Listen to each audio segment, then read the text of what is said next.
You are born in a damp alley on the outskirts of Rome. Stone walls reek of urine and smoke.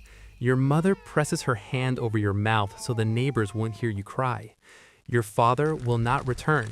He died building an aqueduct, crushed beneath a block of travertine. You are an extra mouth. From your first breath, you are expendable. You grow up fast, not because you want to, because otherwise you won't survive. You collect pieces of charcoal from the streets, fight for crusts of bread, learn to strike first. By 10, your nose is broken and a knife scar runs across your thigh. By 12, you already understand that the law exists only for the rich. One day, soldiers enter the district. You don't understand why they seize the men and teenage boys. They bind you together with the others. You have no right to demand an explanation. They march you down a dusty road beyond the city. You hear the word ludus, a school, but not a school for children, a school of death. You are sold. The buyer is a lanista, fat, scented with incense and wine. He checks your teeth like a horse, squeezes your shoulders, tests your muscles. You stand naked under the sun. You are no longer a person. You are an investment. They lock you in a stone cell. Inside, it smells of sweat, rotten wounds, and fear. You hear iron scraping. Someone cries. Someone prays. Someone stays silent too long.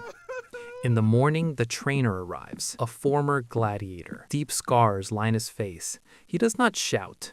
He strikes with a stick if you rise too slowly, if you hold the wooden sword incorrectly, if you stare at the ground too long. You learn to stand in formation for hours under the sun until your legs begin to tremble. Water is scarce. The food is simple: porridge, beans, water. They deliberately fatten you. You are meat wrapped in padding. At 16, you hold a real sword for the first time. It's heavier than you imagined. The metal is cold. Your hand trembles. The trainer notices. He strikes your fingers. You are not supposed to fear. You are supposed to kill on command. They assign you a role. You do not choose who you are. Perhaps a Murmillo, heavy helmet with a crest, large shield, short sword, or a Thracian, curved blade, tall helmet. The role is chosen based on your body and spectacle. Every day, blows against sandbags, wooden posts, each other. First with practice weapons, then with sharpened edges. Blood on the sand no longer shocks you. It is simply proof that training went well. You begin to understand the hierarchy. They are novices, veterans, stars of the arena. Those who have won dozens of times eat better. They are given separate cells. Their wounds are treated more carefully. You watch them and try to imagine what it would be like to survive more than a year. You witness your first funeral 3 months in. A companion collapses in training. A severed artery. The blood is dark and thick. They carry his body away calmly. No one cries. The lanista only shakes his head, a loss of investment. They give you a number. A name is no longer needed. Only a number and a weapon type. They prepare you for your debut. The day of the fight comes too quickly. They lead you beneath the arches of a massive amphitheater. The crowd roars. The sand glitters under the sun. You step into the light and see for the first time the gigantic ring of seats. The Colosseum. You smell it. Dust, blood, sweat, wine. You hear vendors shouting, laughter, whistles. For them, it is a celebration. For you, a possible final breath. Your opponent is another novice.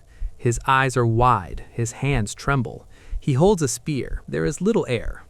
The signal. You step forward. Sand grinds beneath your sandals. The spear thrust passes within inches. You block and move to the side. Everything they taught you vanishes. Only fear remains. You wound him first, shallow, in the thigh. The crowd awakens. They like the sound of pain. You understand they want blood.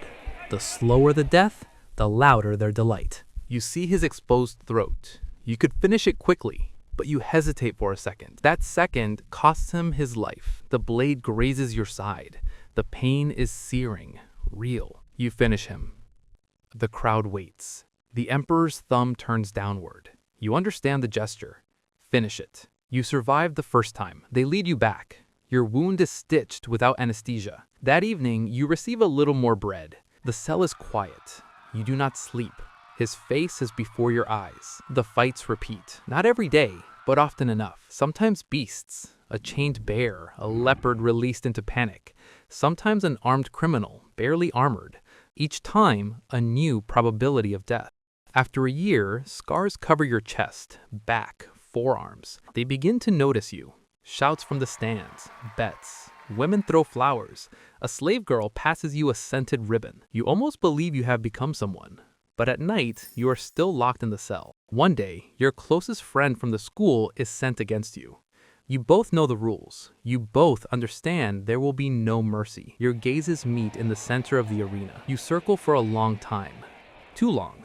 The crowd grows restless. Someone shouts. You see fatigue in his movements. He makes a mistake. You strike. He drops to his knees. You hear him rasping. He looks straight at you. No hatred, only understanding. You want to lower your weapon, but the crowd roars. After that, you stop counting the years. The last fight is different. The organizers want spectacle. They release you against two opponents. The crowd hums. You understand the promise of freedom was only bait. You wound the first quickly. The second attacks from the side. Your shield cracks. A blow lands on your knee. Your leg buckles. Sand sticks to blood. You fall. For the first time in years, you truly fall. The crowd rises. Someone shouts your name. You roll. Pain burning in your side. The opponent loses consciousness. One remains. You can barely see him behind his helmet. Only the sound of breathing within metal. He hesitates. He sees your wound. He understands you are at your limit. A strike. You do not fully close your guard. Steel enters below your collarbone. Hot pain. Your arm goes numb. The sky above the arena is blinding blue. Dust spins in the air. You hear a roar like surf. It is the crowd. Your opponent places his foot on your chest. He waits for the decision, the emperor's thumb. The crowd wavers. Some shout for life, some for death. The hand rises, a gesture downward. You understand. It is over. The sword descends. Cold seeps through skin. Pain at first sharp, then warm, then almost nothing. The sand drinks the blood. You watch the arena from below. The sounds fade. Your chest no longer rises as it should. Breath grows short. They drag your body away with hooks, like the others you killed. No ceremony, no name, only a number in the list of the dead. They will throw you into a common pit outside the city. No grave marker, no memory. Your helmet will be sold, your shield repaired, your sword cleaned and given to the next. The summary of your life is simple. You were born in poverty. You lived about 30 years, 7 years in the arena, 28 fights, 23 victories, 5 wounds that never healed, 0 freedom. You received applause. You lost your name. You gave the crowd entertainment. You never received the future. They told you about glory. Reality is chains, sand, and blood. You wanted to survive. This is the price. If you think freedom is the roar of a crowd and a raised sword, remember this life. Freedom is not the arena. Freedom is when no one owns your body.